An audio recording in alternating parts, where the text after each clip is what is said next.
Nilifuatwa na mwananchi mmoja akinijulisha kuwa maeneo jirani hapa kama umbali wa mita 100 hivi na 50 kuna mwananchi ameuawa.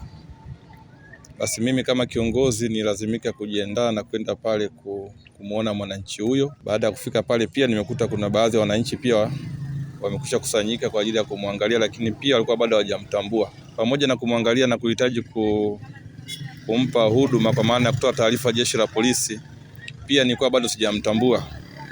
Mpaka natoa taarifa jeshi la polisi kupitia OCCID wilaya Ilemela na OCD pia nilikuwa sijamtambua kiukweli. Lakini baada kama dakika 15 hivi kuna mwananchi mmoja nikamsikia akisema huyu anafanana kama na dereva wa Donald Driving School, kampuni ya udereva ambao naimiliki mimi. Nilipata mshtuko baada ya kuangalia vizuri kweli, kwa sababu alikuwa na majeraha na damu kiukweli na alama mbalimbali nazozifahamu mimi, ikiwemo funguo ya gari ambayo anaitumia. Na nikalazimika kujaribu kuipiga simu yake, nikabaini ni yeye. Basi nikaendelea kufanya mawasiliano na jeshi la polisi, na baadaye jeshi la polisi walifika na kuchukua taarifa zao za kiintelijensia na kisha kuupeleka mwili katika hospitali ya Sékou Touré. Kiukweli jambo hili linasikitisha sana, linatia majonzi na linahuzunisha sana. Ni vitendo vya kikatili sana ambavyo sisi wanadamu wenye akili timamu ambao tumebarikiwa na Mungu kuwa na utashi na uelewa mpana kuliko viumbe vyote, hatupashi kufanya jambo la kikatili kama hili. Hatujui chanzo ni nini, lakini kiukweli mimi kama mwananchi, mimi kama kiongozi, lakini mimi kama kiongozi wake wa kazi, nina maumivu makubwa sana ndani ya moyo wangu kwa kitendo kilichofanywa na hawa waliohusika.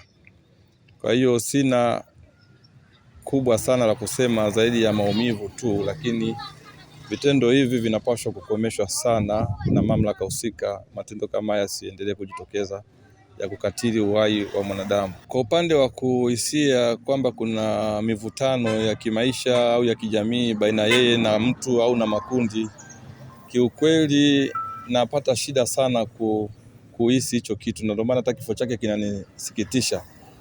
Huyu ndugu Edgar kiukweli maisha yake yote, hatusemi kwa sababu amefariki, maisha yake yote sijawahi kuona akiwa na mivutano na mtu yoyote. Kiukweli ni mtu mwema sana. Yaani napata shida kuona njia iliyochukua mauti yake na maisha yake aliyoyatengeneza hapa duniani havifanani kabisa. Kwa hiyo ninapata wakati mgumu sana kuhisia kama kuna namna yote ya chuki binafsi. Sioni kati ya maisha yake na ya kikazi, lakini pia ya kijamii. Wakati nimefika pale, wakati tunauangalia mwili, nimefika pale nikakuta mwili uko unaangalia juu, uko na umbo amelala chari. Kwa hiyo niliweza kuona jeraha ambalo limetokea eneo la paji la uso. Lakini baada ya maaskari kufika, walivyomgeuza, tumebaini pia ana jeraha kwenye kisogo, kwenye paji la nyuma la kichwa, ana jeraha pia. Ni majeraha ambayo yanaonyesha amepigwa na kitu fulani. Mara mwisho tumefunga naye gari moja tukamaliza, nikamwambia hiyo kama imekataa iache iende, itafutie muda. Yaani ukitengeneza sana umeng'ang'ania, inaweza ikakuchanganya, kumbe shida ni kidogo kwa sababu akili imechoka. Kwa hiyo tukawa tumeachana naye. Tumekaa naye muda mrefu sana. Yaani tokea 1999. Yaani tokea 2000. Yaani alikuwa hawezi kugombana na mtu. Yaani alikuwa ni mtu mwema kabisa, mpore, na sisi katufundisha kazi. Kwa sababu sisi tumekuja kama wanafunzi. Kwa hiyo tumekuta wao wameshatangulia garage. Kwa hiyo wakaanza kutufundisha kazi. Kwa hiyo ni mwalimu wangu pia.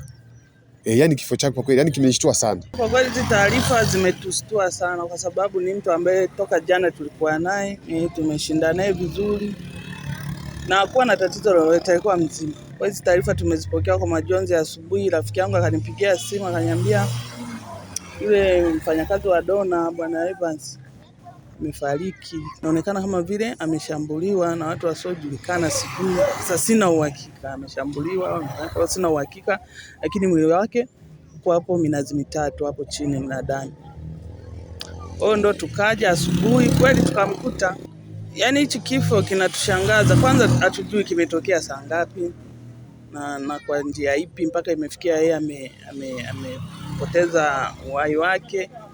Kwa hiyo ni kifo ambacho kimetuhuzunisha na kimetushangaza pia. Serikali tunachoiomba izidishe umakini, kwa sababu serikali iko makini, ila sasa izidishe, kwa sababu hii hali inakoelekea sio nzuri. Kwa hali hiyo, kwa mtu kama yule kifo kimemkuta sasa, sijui ni pale pale aidha yani hatujui yani kufikia ile hatua imemtokea wapi mpaka imefikia hatua ile pale ameshapoteza uhai. Kwa hiyo serikali iko makini, ila ninachoiomba serikali iongeze umakini ili raia tuwe na amani.